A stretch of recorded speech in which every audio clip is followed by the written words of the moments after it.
there was that one place I always thought about, and I just wanted to be there with you. The place that no eye has ever seen, the place that no heart has ever perceived. I had a great feeling inside of me.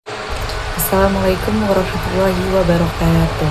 Alhamdulillahirrabbilalamin. Wabihi nasta'inu ala umuri dunya waddin. Wassalatu wassalamu ala asrofil anbiya'i wal mursalin wa ala alihi wa sahbihi ajma'in. Asyhadu an la ilaha illallah wa asyhadu anna Muhammadan abduhu wa rasuluhu la nabiyya ba'da, amma ba'du. Puji syukur marilah kita senantiasa kita panjatkan kehadirat Allah Subhanahu wa taala yang telah memberikan kita rahmat dan karunia-Nya.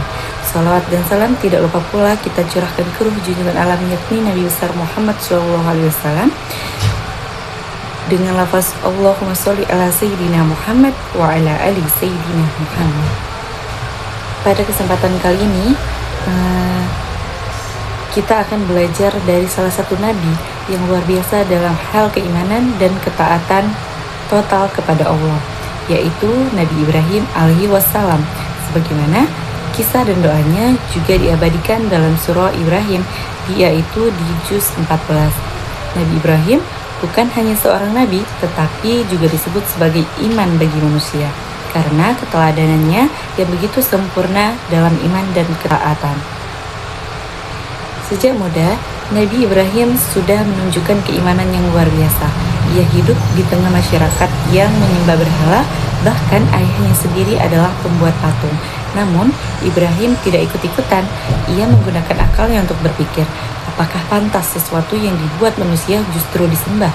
Dengan keberanian dan keyakinannya, ia menghancurkan berhala-berhala tersebut sebagai bentuk dakwah kepada kaumnya. Tetapi apa balasan dari kaumnya? Ia justru dihukum, dilemparkan ke dalam api yang sangat besar. Namun, disinilah letak keimanan yang luar biasa. Nabi Ibrahim tidak takut, ia tidak ragu dan ia tidak goyah. Dan Allah pun berfirman, wahai api, jadilah engkau dingin dan keselamatan bagi Ibrahim. Api yang seharusnya membakar justru menjadi dingin. Ini bukti bahwa orang yang benar-benar beriman, Allah yang akan jaga. Ketaatan Nabi Ibrahim tidak berhenti di situ. Ujian yang lebih berat datang ketika ia diperintahkan untuk meninggalkan istrinya, yaitu Siti Hajar dan anaknya Ismail di padang pasir yang tandus, yaitu Mekah. Bayangkan, tidak ada air, tidak ada tumbuhan, dan tidak ada kehidupan. Tetapi Nabi Ibrahim tetap taat. Ia yakin bahwa perintah Allah pasti mengandung hikmah. Dan dalam kondisi itu, Nabi Ibrahim berdoa sebagaimana dalam surah Ibrahim,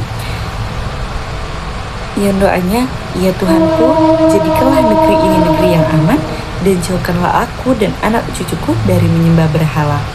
Doa ini menunjukkan bahwa iman bukan hanya untuk diri sendiri, tapi juga untuk generasi selanjutnya. Ujian Nabi Ibrahim yang berikutnya bahkan lebih berat. Nabi Ibrahim diperintahkan untuk menyembelih anaknya sendiri, yaitu Ismail. Dan luar biasanya, bukan hanya Ibrahim yang taat, tetapi Ismail juga berkata, wahai ayahku, lakukanlah apa yang diperintahkan kepadamu. Insya Allah, engkau akan mendapatiku termasuk orang-orang yang sabar. Dan ini adalah puncak ketaatan, di mana ketika perintah Allah dijalankan tanpa ragu, meskipun sangat berat, dan Allah menggantinya dengan sembelihan yang besar. Dan itulah karena sesungguhnya Allah tidak melihat hasilnya, tetapi melihat ketaatan dan keikhlasan hambanya. Dari kisah Nabi Ibrahim ini kita belajar bahwa iman yang kuat akan membuat kita berani melawan kesalahan. Ketaatan sejati adalah menjalankan perintah Allah tanpa ragu. Dan doa adalah senjata orang beriman untuk dirinya dan keturunannya. Dan coba, mari kita bertanya pada diri kita, sudahkah kita taat kepada Allah dalam kehidupan sehari-hari?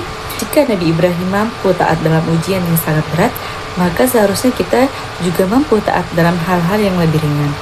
Dan semoga kita termasuk hamba yang memiliki iman kuat dan ketaatan yang sempurna seperti Nabi Ibrahim.